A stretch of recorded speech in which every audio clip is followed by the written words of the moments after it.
तो आज हम देखने वाले हैं हिंदी व्याकरण का एक चैप्टर उपसर्ग एवं प्रत्यय। उपसर्ग एवं प्रत्यय जो है, जितने भी कक्षा के एग्जाम होते हैं, जो भी का एग्जाम दे रहे हैं आप, या कॉम्पिटिटिव एग्जाम का या फिर बोर्ड एग्जाम का, जिसका भी एग्जाम दे रहे हैं जिसमें हिंदी का सब्जेक्ट है, उसमें उपसर्ग और प्रत्यय से क्वेश्चन आते ही आते हैं। आपको फिक्स है कि क्वेश्चन आएंगे ही आएंगे, यहाँ से क्वेश्चन आते ही आते हैं। आपको यहाँ से 2 नंबर के क्वेश्चन बनते हैं। तो आपने अगर ये वीडियो देख लिया तो आपको उपसर्ग और प्रत्यय में टेंशन लेने की जरूरी नहीं है, आप क्वेश्चन ऐसे ही बन जाएंगे। बस 2 मिनट में क्लास को खत्म करते हैं हम लोग। बस पहचानने का प्रयास करेंगे उपसर्ग के को कैसे पहचाने, प्रत्यय को कैसे पहचाने।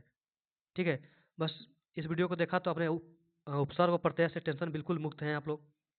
इस वीडियो को आप लोग एक बार पूरा फुल देखिएगा, 2 मिनट में खत्म करते हैं। उपसर्ग क्या है, प्रत्यय क्या है। कुछ ऐसे शब्द भी होते हैं जो दोनों होते हैं, उसको भी देख लेंगे हम लोग। और एक अंतिम एक बहुत ही इंपॉर्टेंट क्वेश्चन दिए हुए हैं जो आपको पहचानना है कि कौन सा है। ठीक है, तो क्लास को शुरू करते हैं। जानते हैं उपसर्ग क्या है। तो उपसर्ग वे शब्दांश जो किसी शब्द से पहले जुड़कर उसके अर्थ में बदलाव कर देता है। इसे कोई शब्द है और उसके पहले कोई और शब्द आ गया, और शब्द आने के बाद अगर जुड़ गया तो जुड़ने के बाद कोई नया शब्द बना, उसका अर्थ ही कुछ और बदल गया। जैसे रिक्त, पहले शब्द क्या है, रिक्त है। रिक्त मतलब क्या होता है, खाली।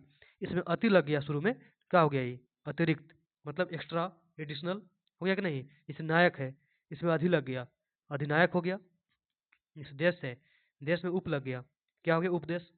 जय है, जय मतलब क्या होता है, जीत, इसको प्रा लग गया, क्या हो गया, पराजय। बल है, बल में प्र लग गया, परबल। एक है, एक में प्रति लग गया तो प्रत्येक। मतलब आप साफ शब्दों में याद रखें कि उपसर्ग किसको बोलते हैं, जब कोई शब्द में कोई नया शब्द उसके पहले आकर के जुड़ जाता है, और जुड़ने के बाद जब उसका अर्थ बदल देता है, उसे हम क्या बोलते हैं, उपसर्ग बोलते हैं। तो उसे हम बोलते हैं उपसर्ग। तो आप इसे याद रखिएगा। उपसर्ग क्या होता है, जब किसी शब्द में उसके पहले आकर के कोई नया शब्द उसे उसका अर्थ बदल दे, उसे हम क्या बोलते हैं, उपसर्ग बोलते हैं। तो उपसर्ग कहाँ लगता है, तो कोई शब्द के पहले लगता है, स्टार्टिंग में लगता है, पहले लगता है। ठीक है, इसको आप नोट कर लीजिएगा। अब देखते हैं अगला, प्रत्यय क्या है। तो प्रत्यय क्या है, प्रत्यय ऐसे शब्दांश होते हैं जो किसी भी सार्थक मूल शब्द के अंत में जुड़कर उसका अर्थ या भाव बदल देते हैं। जैसे सफल लिखा हुआ है, सफल मतलब पास होना, अंतिम में ता हो गया, इसका अर्थ बदल गया, पूरा का कर दिया यहाँ पर सफलता।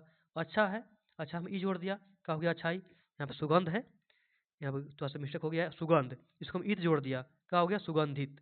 यहाँ भला लिखा हुआ है, भला में आई जोड़ दिया, क्या हो गया, भलाई। तो आप साफ शब्दों में याद रखिए कि उपसर्ग शुरू में जुड़ता है और प्रत्यय अंत में जुड़ता है। उपसर्ग और प्रत्यय का मतलब क्या होता है कि जब अगर कोई शब्द में, कोई मूल शब्द में ये जुड़ जाते हैं तो उसका अर्थ बदल जाता है। जो फर्स्ट में जुड़ा हुआ है उसको बोलते हैं उपसर्ग, जो अंत में जुड़ा हुआ है उसको बोलते हैं प्रत्यय। ठीक है, तो उपसर्ग कहाँ जुड़ा रहता है, तो फर्स्ट में, शुरू में। और प्रत्यय कहाँ जुड़ा रहता है, तो अंत में। आप इसको याद रखिएगा, कहाँ जुड़ता है, अंत में। अंत में शब्द जुटने के बाद अगर उस शब्द का मतलब बदल दे, अर्थ बदल दे, उसको हम बोलते हैं प्रत्यय। लेकिन कुछ ऐसे शब्द होते हैं जो जिसमें उपसर्ग भी होते हैं और प्रत्यय दोनों होते हैं।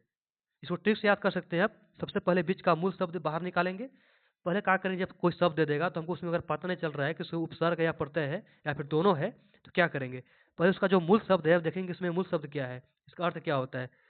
जैसे इसका एक फार्मूला है, जैसे मूल शब्द में पहले क्या लगेगा, उपसर्ग, बाद में क्या लगेगा, प्रत्यय। हमने तो बताया ही कि जैसे का उपसर्ग कहाँ लगता है, तो पहले लगता है, और प्रत्यय कहाँ लगता है, तो बाद में लगता है। जैसे अपमानित, अपमानित लिखा हुआ, इसको बोल रहा है कभी से बताइए कि उपसर्ग कौन सा है और प्रत्यय कौन सा है। तो इसे इसे मान भी लिखा हुआ देखिए, बीच में कहा रहा है मान। तो इसमें शुरू में कहा लगे अप और अंतिम लगे इत। तो अप का हो गया उपसर्ग, अवित का हो गया, इत हो गया आपका प्रत्यय। जैसे यहाँ लिखा हुआ अभिमानी, अभिमानी लिखा हुआ है, यहाँ भी मान है, शुरू में का लगा हुआ है अभि, अंतिम में ई, तो अभिमानी।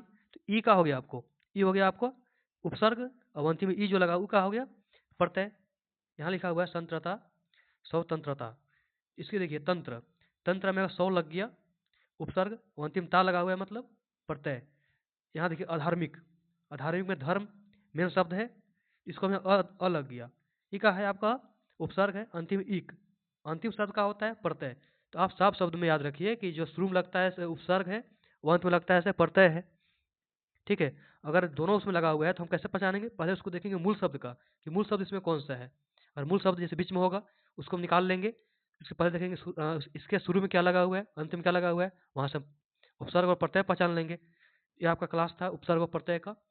हम आशा करते हैं कि ये वीडियो देखने के बाद आपको उपसर्ग और प्रत्यय में कोई टेंशन नहीं होगा, कोई दिक्कत नहीं होगा, आप पहचान लेंगे आसानी से। तो एक क्वेश्चन है होमवर्क के लिए, तो आप लोग इसको कमेंट में बताइएगा कि इसमें कौन सा उपसर्ग है, कौन सा प्रत्यय है।